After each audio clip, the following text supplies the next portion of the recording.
Assalamualaikum warahmatullahi wabarakatuh. Dengan saya Diah Banyuni, staf pengajar Akademi Tata Boga Bandung, mata kuliah pastry.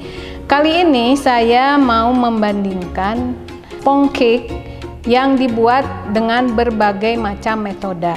Metode yang kita gunakan adalah satu, ini menggunakan foaming method, kemudian menggunakan cold method, kemudian ini menggunakan foaming method juga, akan tetapi telur yang digunakan adalah kuning telur.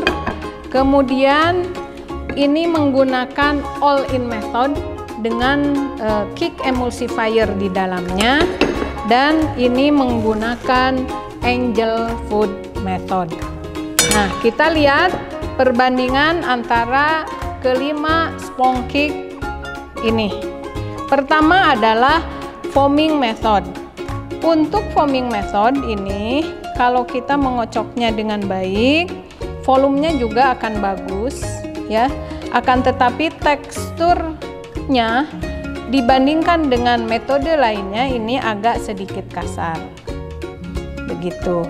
Dan untuk sponge cake ini kita menggunakan telur kuning dan putih telurnya.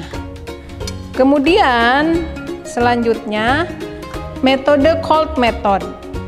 Untuk cold method ini teksturnya lebih halus dibandingkan dengan foaming method. Nah, telur yang digunakan untuk cold method ini, sponge cake dengan menggunakan cold method ini adalah putih telur dan kuningnya, begitu ya. Tapi dengan metode cold method dibandingkan dengan foaming method, kita lihat cold method itu lebih halus dibandingkan dengan foaming method. Jadi saya sarankan seandainya ingin teksturnya lebih halus dengan menggunakan dengan menggunakan telur utuh, putih dan telurnya yang digunakan, maka gunakanlah cold method, yaitu pemisahan antara putih telur dan kuning telur. Selanjutnya adalah ini sponge cake yang menggunakan kuning telur seluruhnya dengan metode foaming method atau sponge method, di mana teksturnya ini juga lebih halus, volumenya juga lebih tinggi, begitu. Nah, bagi penyuka cake yang senang leker, begitu ya, yang senang gurih, nah sebaiknya gunakanlah sponge cake menggunakan kuning telur seluruhnya.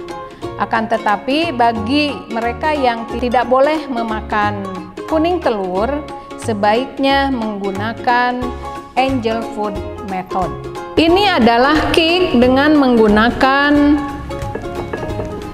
foaming all in method, dengan menggunakan all in method, di mana teksturnya itu lebih halus dibandingkan dengan yang foaming method ya. Nah, ini kenapa lebih halus? Karena di dalamnya ditambahkan cake emulsifier, di mana fungsi dari cake emulsifier itu yaitu tadi menambah tekstur lebih halus, kemudian juga menambah volumenya lebih tinggi, dan tentunya menahan adonan yang sudah mengembang itu tidak cepat turun kembali. Jadi resiko kegagalan dalam pembuatan sponge cake itu akan tereliminir. Jadi bagi mereka yang tidak ingin ribet-ribet begitu ya untuk pembuatan sponge cake, gunakanlah all in method dengan menggunakan cake emulsifier di dalamnya. Inilah angel food cake. Angel food cake adalah sponge cake, jenis sponge cake yang dibuat dengan putih telur. Nah, di mana metodenya juga sama, dinamakan angel food method. Kita lihat tekstur dari angel food method. Hasil dari angel food method di mana teksturnya lebih halus ya, lebih halus begitu. Dan ini yang dikocok itu putih telur dan gula terlebih dahulu, seperti itu, dibuat mereng. Dan bagi mereka yang tidak bisa mengkonsumsi kuning telur, sebaiknya untuk sponge cake-nya gunakanlah angel food cake. Demikian 5 jenis sponge cake yang telah kita buat. Mudah-mudahan bermanfaat. Assalamualaikum warahmatullahi wabarakatuh. ATB Bandung, the great place for the great chef.